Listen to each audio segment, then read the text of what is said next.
Welcome to the fourth edition of Impact Conference in Krakow, which is the most important economic event in Central Europe. More than 6,000 participants came here to discuss and listen about the digital economy. My guest is the ambassador of Romania to the Republic of Poland, E.Ovidiu Dranga. Hello. Hello, thank you very much for inviting me. Mr. Ambassador, please tell me, how do you assess actually the ability of Polish and Romania economies to compete with the Western world in the field of innovations? Let me start by saying that I truly believe that Romania and Poland are very well positioned in this fight in this global struggle for competitiveness. Because they have a number of assets that would recommend them for very prosperous and attractive future in this global struggle for promoting innovation and creativity. First, I think we have a very well-educated labor force, a very dynamic and business-friendly ecosystem in both our countries, and I would say a stable and quite balanced legislation that encourages entrepreneurship and innovation.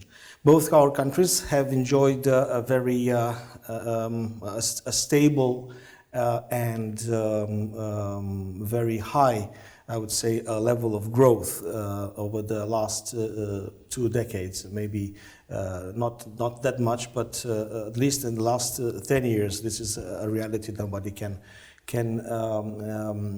deny. That being said, I would also add the fact that we have managed to develop in some parts of our countries, especially in the big cities like Krakow, Cluj in Romania, Timișoara, Bucharest and Warsaw, obviously, a very interesting relationship between the business community, academic circles and local authorities. And that has produced, I would say, a new business model that should be considered when we are talking about future developments in the area of innovation and creativity. And I would give you an example. I had the honor to visit to understand better yesterday. We visited the technological park in Krakow, a clear example of a success story actually concerning regarding the cooperation between the university in Krakow, the Jagiellon University, and the business community in this part of Poland. I would say that this model should be, multiplied and used as a source of inspiration for other countries.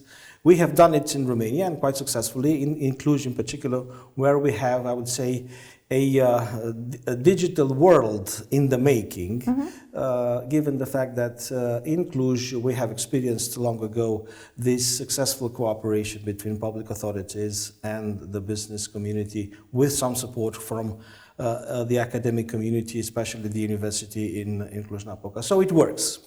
It means that we have to find better ways to facilitate the presence of global players.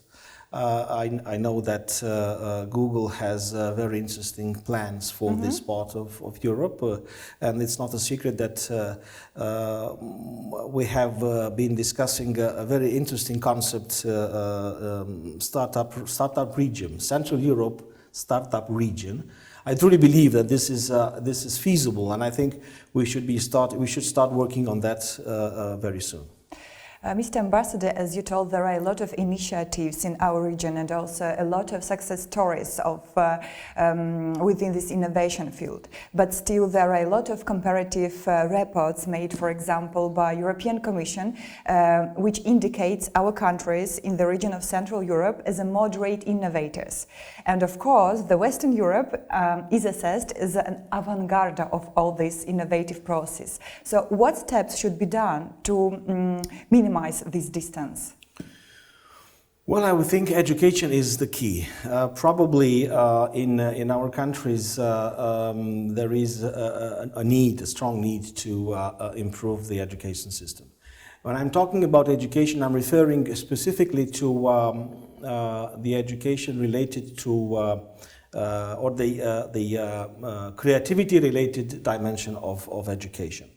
In our schools, our kids have to be trained when they are in their let's say gymnasium, probably, to be as creative as possible and to question positively, creatively the knowledge they are interacting with during school time.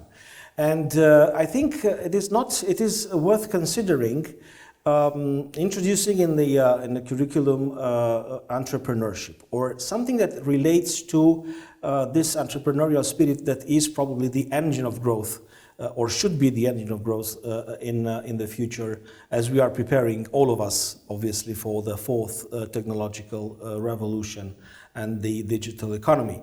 I think the second element is probably a more balanced and forward-looking legislation.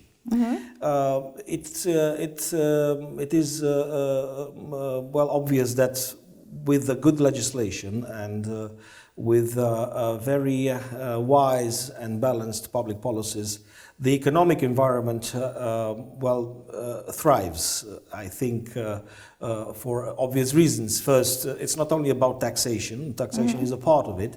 But I think, once again, encouraging this cooperation at the local level between schools, entrepreneurs and public authorities. I've been visiting, since my arrival in Poland 6 years ago, almost 6 years ago. I visited a lot of places in Poland. I visited, for instance, the area around Rzeszów. I don't know if my pronunciation is correct. Great, Rzeszów. In Rzeszów, and I discovered with I would say with satisfaction, because I think this is a model for us, this so-called aviation valley around Mielec, and I've been told that this is the result of practical, successful cooperation between local authorities, business community, and the academic world. So, laws that are encouraging this kind of cooperation, that facilitate this kind of interaction, probably would make a difference in the future. And last but not least, let me tell you that regional cooperation is also part of this equation. I truly believe that companies, startups in Romania and Poland, and not only in Romania and Poland, but also in Central Europe in general, in all countries belonging to the so-called 3Cs initiative, should develop sooner rather than later a functional network of networks that would support, once again, the promotion of viable and sustainable ideas that could be turned very soon and easy into viable projects. And then we'll see, probably a new business model would emerge here in Central Europe. I think the growth we are talking about should, at least the growth that we are envisaging in the near future, should not be based exclusively or primarily on the low cost of labor. Our competitive advantage should come from ideas, from the way we promote and generate and promote ideas. Creativity should be our secret weapon in this. I would say very how shall I say, hard fight for a very complicated fight for competitiveness. And if we are successful in Central Europe, then it means Europe as a whole would have something to gain in this global competition. We have to understand that this region has grown a lot, also because of its position in the geostrategic position of Central Europe. We are connecting somehow 3 seas geographically, and this is also an asset. And of course, the list could be longer. But once again, education, legislation, and once again, regional cooperation, I think, could make a difference. But I strongly believe that it will be difficult to achieve all these goals you mentioned without significant R&D policy. Do you think the efforts made by, for example, Polish and Romanian governments to develop this R&D policy and to focus on it is enough? Well, I cannot say if it is enough, whether it is enough or not. What I can say is that I see the scope of in-depth cooperation, at least bilateral cooperation, in some areas, some priority areas that would really, how shall I say, allow us to benefit from the combination of our competitive, let's say, advantages. I think that. Why not? Well, we can easily find. I think it's a personal view, obviously. Some projects that would benefit from a strong, well-designed and forward-looking bilateral cooperation. Let's think about energy, for instance. Why not putting on the paper 2 or 3 flagship projects that could be the basis of this bilateral cooperation, and at a later stage, of course, a cooperation that could be open to other partners in Central Europe.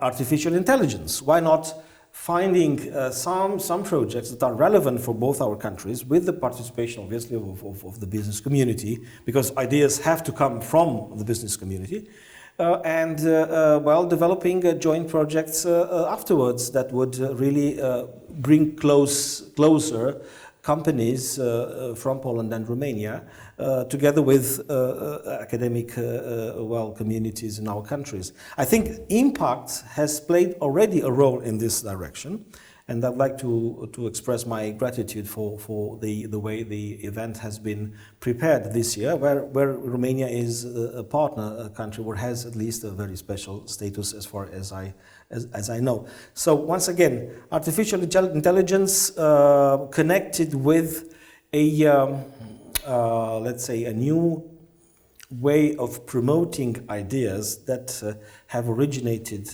in Central Europe. Thank you very much for the interview. Thank you very much.